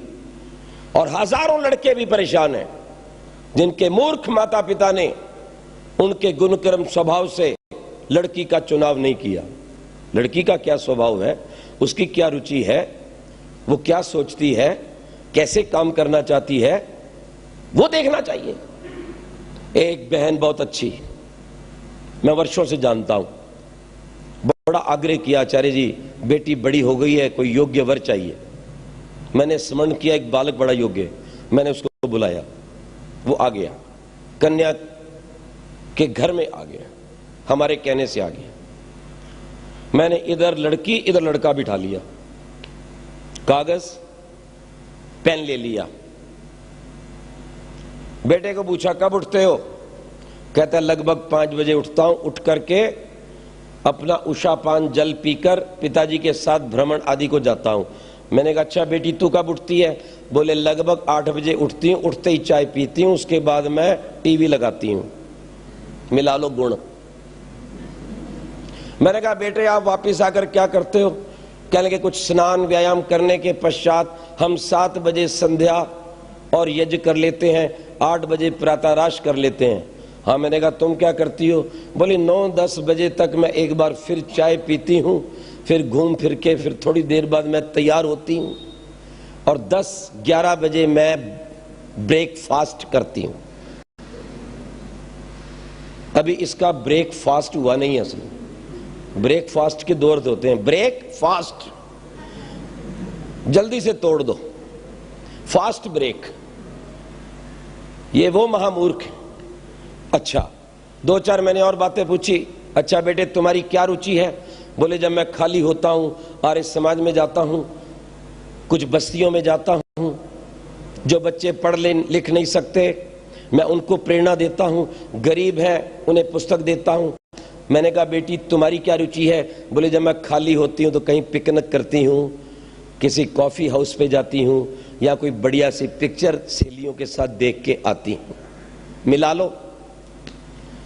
खैर रात्रि का मैंने नहीं पूछा, मैंने कहा कहीं और ही ज्यादा गड़बड़ हो जाए, समय भी मेरे पास कम था। मैंने कहा बेटी एक बात बताओ, ये जो बेटा आया है इसके परिवार में सुबह जल्दी उठ जाते हैं, तो क्या तुम उठने का प्रयास करोगी? कहती नहीं मेरे बस में नहीं, मेरे को आदत नहीं है। अब आदत किसने डलवाई है? पैदा करने वालों ने। है ध्यान रखना जो कुछ भी है। मैंने कहा अच्छा कोई बात नहीं, 2-4 दिन में तुम्हारी आदत ठीक हो जाएगी। बोले नहीं ये होगी नहीं ठीक, होगी नहीं, मैंने करनी नहीं ठीक, हम नहीं सुधरेंगे, सीधी सी बात। मैंने कहा अच्छा एक बात है कि अगर तुम्हें प्रातः काल जब हो जाए, ये लोग उठ जाएं, अगर थोड़ा सा पानी का छींटा लगा दें फिर तो तुम उठ ही जाओगी। उन्होंने कहा ये क्या कह रहे हैं? वो रोती रोती उठी और कमरे के अंदर घुस गई। वो बिल्कुल ही उठ गई, स्थान ही छोड़ के भाग गई। मैंने उस बेटे को कहा बेटे ये कन्या तेरे योग्य, सदा घर में तेरे क्लेश रहेगा। ये है मिलाने का ढंग। तुम क्या मिलाते हो? न जाने इन महामूर्खों ने, महामूर्ख माता पिता ने, महामूर्ख गुरुओं ने और इन पाखंडी भाग्यवादियों ने न जाने कितने घरों को ऐसे बर्बाद किया है, किया या नहीं? और जिन पखंडियों पे तुम विश्वास करते हो उनकी गति बता दें। एक बड़ा प्रसिद्ध तांत्रिक पकड़ा गया, तिहाड़ जेल में डाल दिया गया। ऐसे गर्दन लटक गई, ऐसे हाथ लटक गए जैसे कि बारिश के अंदर बिल्ली भीग जाती है। दो दो आदमी उसको पकड़ के बाहर ला रहे थे। मैंने कहा कहां गया तेरा तंत्र पंत्र? ये इन तांत्रिकों की दुर्गति है, दुष्टों की। थोड़ी सी सजा मिली नहीं और सारा तंत्र पानी बहकर निकल गया।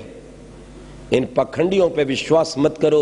न जाने कितने तांत्रिकों ने अच्छे अच्छे भले मानस लोगों के घरों को बिगाड़ा है, पति पत्नी को लड़ाया है। न जाने कितने दुष्ट कातिल तांत्रिकों ने किसी मां के बच्चा ना होने पर दूसरे बच्चों का खून करवाया है और उसके खून से उन्हें नहलवाया है। और ये सारा पाप उन्होंने ही किया है। समय का अभाव है, नहीं तो मैं ऐसे अनेक तांत्रिकों की एक सूची लंबी आपको सुना सकता हूं। कितने ही मूर्ख ऐसे लाल भुजक्कड़ हैं जिन्होंने कह दिया इन महिलाओं में भूत आ गया है। ये छत्तीसगढ़ की बात कर रहा हूं। और कितने ही ऐसे बहकाने वालों के कारण वहां पर सैकड़ों महिलाओं की जान ले ली गई। विचार करो, एक बालक को रोग था, ठीक नहीं होता था। उस अम्मा का तांत्रिक पे विश्वास था। वो तांत्रिक के पास ले आई और उसने कहा देखो मैं इसका भूत उतार दूंगा, इसलिए इसका बुखार नहीं जा रहा है कि इसको भूत ने गहरा पकड़ रखा है, और तुम बोलोगी नहीं, बिल्कुल बुखार मैं ठीक कर दूंगा। उन्होंने कहा हाँ मैं बोलूंगी नहीं। उसको बाहर निकाल दिया।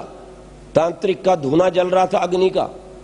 इसने अपना चमटा डाला, गरम गरम करे बालक को लगाए, बालक चिल्लाए। जब बालक चिल्लाए तो मां भी चिल्लाए और इधर से कहे शांत रहे शांत, बस भूत निकलने वाला है। भूत ने तो क्या निकलना था, उस बालक के प्राण ही निकल गए। याद रखना, इन पखंडियों ने क्या नहीं किया।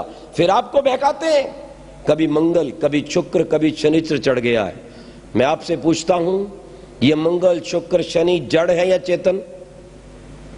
इस समय आप एक ग्रह के ऊपर बैठे हैं, ये पृथ्वी है। आप इसके ऊपर बैठे हैं, ये आप पर बैठी है। चंद्रमा पर हम चढ़े या ये चढ़ा, मंगल पर हम गए या मंगल हम पे चढ़ा। कितनी मूर्खता की बात है। इस ब्रह्मांड में आत्मा और परमात्मा को छोड़कर सब कुछ जड़ है, अचेतन है, ज्ञानहीन है। केवल परमात्मा ज्ञानवान है और आत्मा ज्ञानवान है। इस बात को विचार के रखो। यदि कहीं सूर्य है, निश्चित उसका प्रभाव पड़ता है, ये मैं मानता हूं। मैं ये भी मानता हूं कि चंद्रमा का भी प्रभाव पड़ता है, मंगल का भी पड़ता है, परंतु सब पर बराबर पड़ता है। ये नहीं कि चंद्रमा ढूंढ रहा है किसी खास व्यक्ति को और मंगल किसी खास लड़की को ढूंढ रहा है, उसको पकड़ूंगा। ये महामूर्खता छोड़ दो। वो सब जड़ हैं, नॉन लिविंग हैं, उनके अंदर सोचने की कोई शक्ति नहीं है। जिस समय पूर्णिमा होती है समुद्र उछलता है, आपने देखा होगा। जिस समय अमावस्या होती है समुद्र सुकड़ता है, प्रभाव पड़ता है, पूरे विश्व पर पड़ता है, हर प्राणी पर पड़ता है, पर एक समान पड़ता है, किसी पे अलग नहीं पड़ता। ध्यान देना, अगर किसी एक माता पर चंद्रमा का पूर्णिमा का प्रभाव पड़ता है तो इसका मतलब है वो पूरी मातृशक्ति पर पड़ता है। जिन तिथियों का संतान की प्राप्ति के लिए ऋषिवर देव दयानंद ने संस्कार विधि में निषेध किया है, वो भौतिक प्रभाव सबके लिए एक बराबर पड़ता है। ये नहीं अमुक अंगूठी और ये पन्ना और माणिक के डाल लो के तो हट जाएगा। अगर हटना होता तो उस महामूर्ख और धूर्त चंद्रा स्वामी के एक एक उंगली में दो दो अंगूठियां थी, उसको तो बचाया नहीं है। उसको तो किसी हीरे मोती पन्ना ने बचाया नहीं, किसी जंत्र मंत्र ने नहीं बचाया। अरे ये जानता था उसको नहीं बचाया, तुम्हें कैसे बचाएगा। एक मंगलिक का बहुत चक्र है जिसके कारण आज हमारे परिवार बड़े दुखी हैं। नहीं जी, मंगलिक के साथ शादी नहीं होनी चाहिए, वो मृत्यु हो जाया करती है। सुनिए घटना, बनारस के ज्योतिषाचार्य वहां पर ज्योतिष ही पढ़ाते, उनका नाम मुझे भी स्मरण नहीं। उनकी बेटी बड़ी हुई और उस बेटी को मंगलिक था, वो मंगली बेटी थी। ठीक, अब ये ज्योतिष आचार्य खोज करने लगे कि हमें एक ऐसा लड़का मिल जाए जो मंगलिक हो, जन्मपत्री मिल जाए, ताकि दोनों चिरंजीवी हो, सुखी हो। 6 वर्ष तक वो ज्योतिषाचार्य गवेषणा करता रहा। 6 वर्ष के पश्चात एक लड़का मिला, लड़का योग्य था, उस लड़के के साथ उसका विवाह किया गया। वो लड़का भी मंगलिक था। विवाह के 6 महीने के पश्चात लड़के की मृत्यु हो गई, ज्योतिषाचार्य की लड़की विधवा हो गई। कर लो मिलान। ध्यान रखना, ऐसे कुछ नहीं होता। हम आपको एक उदाहरण देते हैं। यदि आप आर्य समाज से जुड़े हैं, आप यज्ञ करते हैं, गायत्री पढ़ते हैं, एक ईश्वर निराकार ओम पर विश्वास करते हैं, तो याद रखना दुनिया का कोई भूत प्रेत मंगल शनि आप पर असर नहीं कर सकता। ये असर उनका नहीं है, ये प्रभाव आपके कमजोर मन का है। ध्यान रखना, एक अध्यापक का विवाह नहीं होता था। एक रिश्ता आया, दूसरा आया, तीसरा गया। माता बुढ़िया, पिता है नहीं। माता एक दिन रो रही थी रात को 12 बजे। अध्यापक जी के कान में आवाज आई, तुरंत गए, पूछा, सर्दी के दिन थे, ऊपर से रजाई उठाई तो देखा अम्मा रो रही है। उन्होंने कहा क्यों रो रही हो? उन्होंने कहा बेटे मुझे ऐसा लगता है मैं तुम्हारा विवाह देखे भी नहीं मर जाऊंगी। बड़ा कष्ट हुआ उसको, अध्यापक को। उन्होंने कहा मां बस ये आखिरी रात है आज तेरे दुख की, अब मेरा विवाह शीघ्र हो जाएगा। बड़े आत्मविश्वास के साथ उन्होंने कहा। 2-4 दिन के पश्चात एक कन्या पक्ष वाले आए। अध्यापक जी ने अपनी जन्मपत्री दिखाई, उनको बहुत पसंद आई। उन्होंने कहा बहुत अच्छी है, हम भी जल्दी विवाह चाहते हैं। उन्होंने कहा ऐसा महानुभाव मैं भी जल्दी चाहता हूं, मेरी माता बुढ़िया है, मैं ये नहीं चाहता कि उसका स्वर्गवास हो जाए और बाद में कुछ और विघ्न पड़े, तो मैं भी जल्दी चाहता हूं। तो बोले ठीक है हम तैयारी कर लेते हैं। तो बोले इस मास के अंदर अंदर विवाह कर लेते हैं। उन्होंने कहा ठीक है। सब तैयारी हो गई, विवाह की वेदी बन गई और आकर के शेर सिंह जी उस पर बैठ गए। विवाह की पूरी रीति कर दी गई और शांति पाठ का जब समय आया तो पौराणिक पंडित ने कहा चलो अब शांति पाठ करेंगे और फिर वर वधू को आशीर्वाद देंगे। जब उसने ये कहा तो शेर सिंह जी बोल पड़े सेहरे में से, कहले रुको पंडित जी। सारे हैरान थे। उन्होंने कहा कुछ मंत्र और बोल लो। उन्होंने कहा मंत्र तो पूर्ण बोल दिए गए, पूरी विधि हो गई है विवाह की। बोले नहीं, फिर भी मेरा कहना है कुछ और बोल दीजिए। बोले और क्या बोले? जो बोलना था बोल दे। बोले मैं आपको ठीक बात कह रहा हूं कि बोल दो, अच्छा रहेगा। उन्होंने कहा किस कारण से? वो कह लेगा मैं मंगलिक हूं। ओह, जैसे उसने कहा मंगलिक हूं, हड़कंप छा गया वहां तो पंडाल में। सब लोग उसको देखने लगे जो लड़का ढूंढ के लाया था। क्या देखा तूने? बोले इसकी जन्मपत्री में ऐसा कुछ नहीं है। अब वो अध्यापक जी थे, वो शेर सिंह जी सज्जन थे, आर्य थे। उन्हें कहा आपस में झगड़ा ना हो जाए। उसने कहा शांत शांत शांत, ये बिल्कुल ठीक कह रहा है। जो मेरी जन्मपत्री मैंने दी थी उसमें मैं मंगलिक नहीं था, पर मेरी जो असली जन्मपत्री उसमें मैं मंगलिक हूं। क्योंकि मेरा विवाह नहीं होता था तो मैंने किसी ज्योतिषी से पूछा कि ये टालने की विधि क्या है। उसने कहा जरा सा जन्म का समय आगे सरका दो तो सारे ग्रह अच्छे आ जाते हैं। तो मैंने घर बैठकर अपनी जन्मपत्री बनाई है। ये मैं सत्य कहता हूं, झूठ नहीं कहता हूं। लेकिन अब विवाह तो हो ही चुका है, अब आप कर भी क्या सकते हैं। ध्यान रखिए, अब बड़ी समस्या थी। वो कहने लगे भी विवाह हो चुका पूरा, अब तो कुछ हो नहीं सकता। लड़की भेज दी, पर घबराने की कोई आवश्यकता नहीं है। शेर सिंह जी अब तक जीवित हैं, उनकी पत्नी जीवित है, उनकी बेटी जीवित है, उनका बेटा जीवित है, उनके 2 बेटे हैं। और बड़ी प्रसन्नता पूर्वक वैदिक धर्म का आर्य समाज का कार्य करते हैं। यदि आप आर्य समाज से वैदिक धर्म से जुड़ जाओगे तो आपके जीवन में किसी प्रकार का ये भूत भय भाग्यवाद का कोई दोष नहीं रहेगा, कोई शोक नहीं रहेगा। इस बात को आप पहचान लीजिए, जान लीजिए। मैं आपको यही बात समझाना चाहता हूं कि जीवन में परमात्मा पर विश्वास करते हुए शुभ कर्म करिए, निष्काम कर्म कीजिए, ऐसा कर्म कीजिए जो प्रभु की आज्ञा से किया गया हो। प्रभु की आज्ञा से किए हुए कर्म को ही निष्काम कर्म कहते हैं। अब बहुत से लोग एक और बात कहते हैं, वो भी मैं बता देता हूं।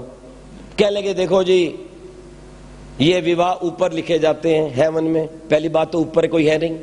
और एक बात मैं कहता हूं, जब आपकी बेटी का विवाह किसी बेटे के साथ लिखा गया है तो फिर दिन रात आप भागदौड़ क्यों कर रहे हो।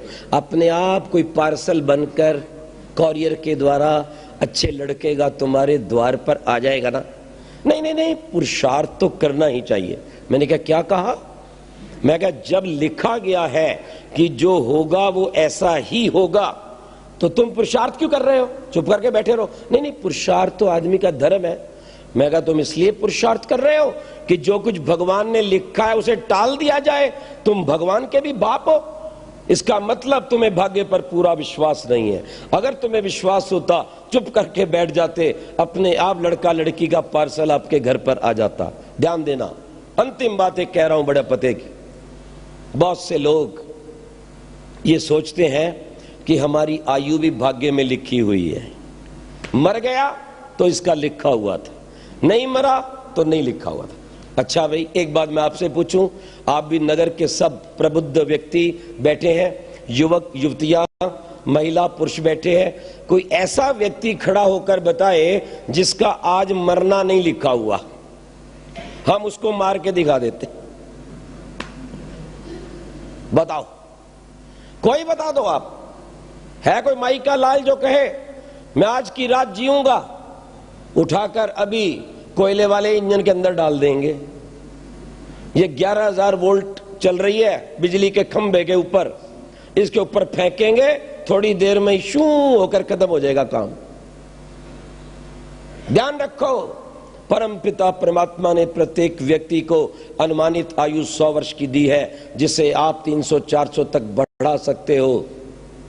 अगर आप श्रेष्ठ कर्म करोगे आयु बढ़ेगी। और यदि हम वेद के विरुद्ध कर्म करेंगे, भाग्यवाद पर विश्वास करते हुए मन को कमजोर करेंगे, प्रातः काल उठेंगे नहीं, व्यायाम करेंगे नहीं, सात्विक भोजन करेंगे नहीं, गाय का दूध पिएंगे नहीं, संयम का पालन करेंगे नहीं, तो जरूर जल्दी मरेंगे। ध्यान रखना। अब जो व्यक्ति कहता है नहीं जी मेरे भाग्य में लिखा हुआ है, मैं कहा ठीक है खड़ा हो जा, फिर तो तेरे को पाकिस्तान की सीमा पे खड़ा कर देते हैं, क्योंकि तूने तो मरना ही नहीं है, जितनी मर्जी गोलियां आने तो है। ठीक बात है कि नहीं? ये महामूर्खता मत करो। ध्यान रखना, किसी की आयु 100 से कम नहीं लिखी हुई। प्रत्येक व्यक्ति की एस्टिमेटेड आयु, एस्टिमेटेड एज 100 वर्ष है। जैसे गाड़ी से जब हम सफर करते हैं और नई गाड़ी होती है तो उसकी इंजन की आयु 1 लाख होती है, 1 लाख किलोमीटर। एक्सीडेंट की कोई गारंटी नहीं देता। और अगर आप वेद के विरुद्ध आचरण करेंगे तो शरीर की कोई गारंटी नहीं देगा। सज्जनों, इस बात को कभी मत भूलो। परमपिता परमात्मा पर विश्वास करो। प्रातःकाल उठो, सूर्य से पहले उषापान करो, व्यायाम करो, संध्या करो, प्राणायाम करो, यज्ञ में औषधियां डाल करके यज्ञ का अनुष्ठान करो, दिन में अच्छी तरह से पुरुषार्थ करो, सोवो मत। केवल उष्ण काल में, गर्मी में सोने का विधान है। श्रेष्ठ काम करो। करो, भले का काम करो जिससे सबका भला हो। रात को जल्दी सोवो, लगभग 10 बजे प्रातःकाल उठो समय पर, तो निश्चित रूप से आपकी आयु लंबी होगी, आपकी संतान की आयु लंबी होगी, आपका जीवन सुखी होगा।